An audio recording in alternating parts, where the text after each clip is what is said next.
Customer AC ಹಾಕೊಂಡ ಮಿನಿಗೆ AC ಹಾಕಲ್ಲ, ಕೊಡೋದು 300 ರೂಪಾಯಿ ಕೊಡ್ತಾನೆ, ನಾನು ಹಾಕಲ್ಲ, ಇಲ್ಲ ಗೌರ್ಮೆಂಟ್ ರೇಟ್ ಕೊಡೋದು ಎಲ್ಲ ಮಾಡಿದೆ. ಅವ್ನು ಕೆಲವು ಜನ ಮಾತಾಡ್ತಿದ್ದೀನಿ, ನಂಬರ್ ಓಡೋದು, ಲಾಕ್ ಮಾಡ್ತೀನಿ, ಅದು ಮಾಡ್ಕೋಬಹುದು, ನಿನ್ ನೋಡ್ಕೊಂಡು ನಾನು ಜೀವನ ಮಾಡ್ತಿಲ್ಲ.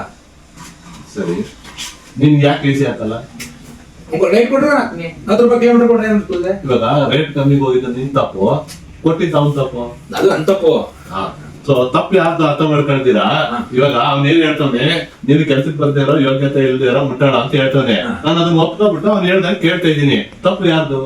ನೀನು ಬಂಡವಾಳ ಹಾಕಿರೋದು, ನಿನ್ ಗಾಡಿಗೆ ಎಸಿ ಕೊಡು, ನಿನ್ ಗಾಡಿಗೆ ರೇಟ್ ನೀನ್ ಇಟ್ಟಿದ, ನಿನಗ್ ವ್ಯಾಪಾರ ಮಾಡೋ ರೀತಿ ಗೊತ್ತಿಲ್ದ ಕಂಡವನ ಹತ್ರ ಗುಲಾಮ್ನಾಗ ಹೋಗ್ಬಿಟ್ಟು ನೀನ್ ಯಾರು ಹೇಳ್ತಿದ್ಯಾ? ಅದ್ರಲ್ಲಿ ನೀನ್ ಬೇರೆ ಹೇಳ್ತೀಯ, ನಾನ್ ಕರೆಕ್ಟ್ ಆಗಿದ್ದೀನಿ, ಬೇರೆಯವ್ರು ಹೇಳಿದ್ ಮಾತು ಕೇಳೋಣ ಅಂತೆ.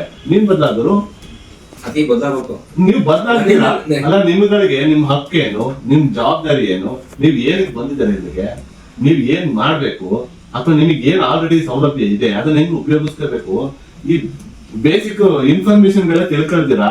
ಸುಮ್ಮನೆ ಯಾವನ ಲೋನ್ ಕೊಡ್ತಾನೆ, ನಿನಗೆ ಗಾಡಿ ಓಡಿಸಕ್ ಬರ್ತದೆ, ರೋಡ್ ಫ್ರೀ ಆಗಿದೆ, ನೀವು ಟ್ರಾಫಿಕ್ ಮಾಡ್ಬೇಕು, ಎಲ್ಲರೂ ಬಂದು ಬೀದಿ ಇಳ್ಕೊಬಿಟ್ಟು ಆ ಬರೋನ ಕಸ್ಟಮರ್ ಕಳ್ಳನ ಒಳ್ಳೆಯವನ್ನ ಕೆಟ್ಟವನ್ನ ಅದನ್ನ ಕೇಳಲ್ಲ. ಆಯ್ತಾ? ಸುಮ್ಮನೆ ಎಲ್ಲಾದ್ರೂ ಹತ್ತಿಸ್ಕೊಂಡು ಈ ಊರಲ್ಲಿ ಈ ದನ ಓಡಿಸ್ತಾರಲ್ಲ ಅವ್ರು ಯಾವ ಊರು ಅಂತ ಕೇಳ್ತಾರೆ, ನಾವು ಅದನ್ನು ಕೇಳಲ್ಲ. ಹಳ್ಳಿಗಳ ಕಡೆ ಹೋಗ್ತಾ ಇದ್ರೆ ಬಿಡ್ತಾರೆ, ಆದ್ರೆ ಯಾವ ಊರು ಅಂತ ಕೇಳದೆ ಹತ್ತಿಸ್ಕೊಳ್ಳಲ್ಲ ಅಲ್ವಾ? ನಾವು ಸಿಟಿಯಲ್ಲಿ ಗಾಡಿ ಬಂಡವಾಳ ಹಾಕಿ ವ್ಯಾಪಾರ ಮಾಡ್ತಿದ್ದೀನಿ. ಫಸ್ಟ್ ಆಫ್ ಆಲ್ ನಿಮ್ಗೆಲ್ಲ ವ್ಯಾಪಾರ ಮಾಡಕ್ ಬಂದಿದ್ದೀರಾ ಅಥವಾ ಬೇರೆ ಕೇಳ ಜೀತಾಳಾಗಿ ಕೆಲಸ ಮಾಡಕ್ ಬಂದಿದ್ದೀರಾ ಅಂತಾನೆ ಗೊತ್ತಿಲ್ಲ ನಿಮ್ಗೆ.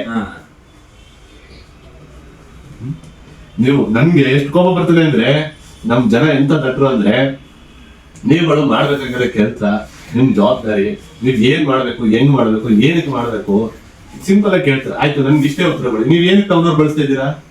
ನಮ್ಗೆ ಒಳ್ಳೇದಾಯ್ತದೆ, ನಮ್ ಗೌರ್ಮೆಂಟ್ ರೈಟ್ ಹಂಗಂದ್ರೆ ಈಗ ನಮ್ ಸೌಲಭ್ಯಕ್ಕೆ ನಮ್ಗೆ ಆದಾಯ ಚೆನ್ನಾಗೈತೆ, ಗೌರ್ಮೆಂಟ್ ರೈಟ್ ಐತೆ, ಅನುಕೂಲ ಬೆಳೆಸಿದ್ರೆ ಒಬ್ಬರು ಕಮಿಷನ್ ತಿಂತಾನೆ. ಸರಿ ಆಯ್ತು ಬ್ರೋ, ನಿನ್ ಮಾತಿಗೆ ನಂದು ನೆಕ್ಸ್ಟ್ ಕೌಂಟರ್ ಒಂದಿದೆ. ನಾಳೆ ಊಬರ್ ರೇಟ್ ಜಾಸ್ತಿ ಕೊಟ್ಟ ಇಲ್ಲ ಏನ್ ಬೆಳೆಸ್ಬೇಕು ಅನ್ಕಂಡಿದ್ರೆ ಬೆಳೆಸ್ಬೇಕಿದ್ದ ಅಲ್ಲ. ನಾಳೆ ಹೊಟ್ಟೆ ಪಾಡು, EMI ಕಟ್ಟಬೇಕು, ಮನೆ ಸಂಸಾರ ನೋಡ್ಬೇಕು, ಕಷ್ಟ ಇರ್ತಿದೆ, ಸಾಲ ಕಟ್ಟಬೇಕು, ದುಡ್ಡು ಜಾಸ್ತಿ ಇರ್ತಿದೆ, ಹೋಗ್ತೀವಿ ನಾವು. ನೀನ್ ಹೆಂಗ್ ಬೇಡ ಅಂತೀಯ? ನೀನ್ ಹೋಗದೆ ಇರ್ಬೋದು, ಇವಾಗ ಹೋಗ್ತಾರೆ, ನಾನೇನು ಹೋಗಲ್ಲ, ಇನ್ನೊಬ್ರು ಹೋಗಿದ್ದೆ, ಅವ್ರು ನೀನ್ ತಡೆಯಕ್ಕಾಗಲ್ಲ ಅಲ್ವಾ? ಇವಾಗ ಅದಕ್ಕೇನ್ ಹೇಳ್ತೀಯ? ಅವಾಗ ಅವನ್ನ ಕೆಟ್ಟವ್ ನೀನ್ ಒಳ್ಳೆನ ಯಾಕೆ ಇದು ಆಗುತ್ತೆ? ನೀವು ಫಸ್ಟ್ ನಿಮ್ ಸಾಮಾನ್ಯ ಜ್ಞಾನ ಅರ್ಥ ಮಾಡ್ಕೋಬೇಕು. ನೀವು ಟೌನರ್ ಯಾಕೆ ಬೆಳೆಸ್ಬೇಕು? ಫಸ್ಟ್ ಆಫ್ ಆಲ್ ನೀನ್ ಯಾರು? ನೀನ್ ಜೀತಾಳ, ನೀನು ವ್ಯಾಪಾರಸ್ಥನ? ಫಸ್ಟ್ ಅದನ್ನ ಹೇಳು. ವ್ಯಾಪಾರಸ್ಥ ಅಂದ್ರೆ ನಿನಗೆ ವ್ಯಾಪಾರ ಮಾಡೋದಕ್ಕೆ ನಿನಗೆ ಒಂದು ಸಾಧನ ಬೇಕು ಅಲ್ವಾ? ನಿನಗೆ ವ್ಯಾಪಾರ ಮಾಡಕ್ಕೂ ಗಾಡಿ ಬಂಡವಾಳ ಹಾಕಿದ್ಯಾ, ಅದಕ್ಕೆ ಪೆಟ್ರೋಲ್ ಡೀಸೆಲ್ ಹಾಕ್ತಿಯಾ, ಯೂನಿಫಾರ್ಮ್ ಹಾಕ್ತಿಯಾ, ಲೈಸೆನ್ಸ್ ತಗೊಂಡಿದ್ಯಾ, ಡೀಸೆಲ್ ಗ್ಯಾಸ್ ಪೆಟ್ರೋಲ್ ಹಾಕ್ತಿಯಾ, ಕಸ್ಟಮರ್ಗೆ ಹಗಲು ರಾತ್ರಿ ಅಂದಂಗೆ ಕಷ್ಟಪಟ್ಟು ಸರ್ವಿಸ್ ಕೊಡ್ತೀಯಾ. ಬಟ್ ನಿನಗೆ ನಿನ್ನ ಸಂಪಾದನೆ ಯಾವ ಸ್ಟ್ಯಾಂಡರ್ಡ್ ಅಲ್ಲಿ ಮಾಡ್ಬೇಕು, ನಿನ್ ಕಸ್ಟಮರ್ನ ನೀನು ಹೆಂಗ್ ಬೆಳೆಸ್ಕೋಬೇಕು, ನೀನ್ ಅದಕ್ಕೆ ಬಿಲ್ ಕೊಟ್ಟು ವ್ಯವಹಾರ ಹೆಂಗ್ ಮಾಡ್ಕೋಬೇಕು, ಸರ್ಕಾರದಲ್ಲಿ ನೀನ್ ಹೆಂಗ್ ನೋಂದಣಿ ಮಾಡ್ಕೋಬೇಕು, ಇದ್ರ ಅರಿವೇ ಇಲ್ದಿರಾ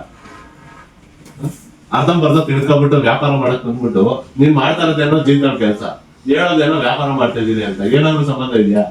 ನಮಗೆ ಜೀತಾಳದವ್ರು ಯಾರಿಗೂ ನಮ್ ಟೌನರ್ ಕಂಪ್ನಿಗೂ ಸಂಬಂಧನೇ ಇಲ್ಲ. ಅವ್ರ ಈ ಕಡೆ ಬರೋದೇ ಬೇಡಾದ್ರು, ಜೀವನ ಎಲ್ಲ ಜೀತಾಳ್ ಕೆಲಸ ಮಾಡ್ಕೊಂಡು ಅಲ್ಲೇ ಆಯ್ತಾ? ಜೀತಾಳ ಕೆಲಸ ಮಾಡೋರ್ಗೆ ನಮ್ ಕಂಪ್ನಿಗೆ ಎಂಟ್ರಿನೇ ಇಲ್ಲ, ಬೇಡವೇ ಬೇಡ.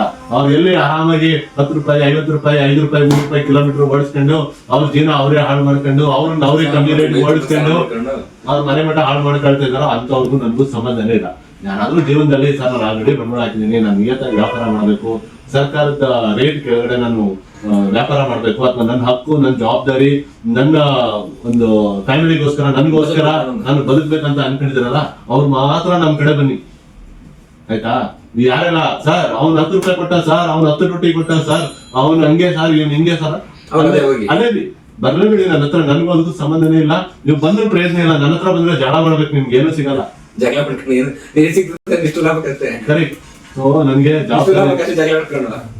ಬದಲಾಗಕ್ ರೆಡಿ ಇರೋರು, ಜವಾಬ್ದಾರಿ ತಗೊಳಕ್ ರೆಡಿ ಇರೋರು, ಅವ್ರನ್ನ ಅವ್ರು ತಿದ್ಕೊಳ್ಳೋರು, ಕಸ್ಟಮರ್ನ ಒಳ್ಳೆ ರೀತಿಯಲ್ಲಿ ಸರ್ವಿಸ್ ಕೊಟ್ಟು ಬೆಳೆಸ್ಕೊಂಡು, ಕಸ್ಟಮರ್ನ ಬೆಳೆಸ್ಕೊಂಡು, ನಿಮ್ಮ ಆದಾಯ ಬೆಳೆಸ್ಕೊಂಡು, ನಿಮ್ಮ ಒಂದು ಘನತೆ ಬೆಳೆಸ್ಕೊಂಡು, ನಿಮ್ಮ ವ್ಯವಹಾರದ ರೀತಿ ಬೆಳೆಸ್ಕೊಂಡು, ನೀವು ಜೀವನದಲ್ಲಿ ಮುಂದೆ ಹೋಗಕ್ಕೆ ಉದ್ದೇಶ ಇರೋರು ಮಾತ್ರ ಈ ಕಡೆ ಬನ್ನಿ.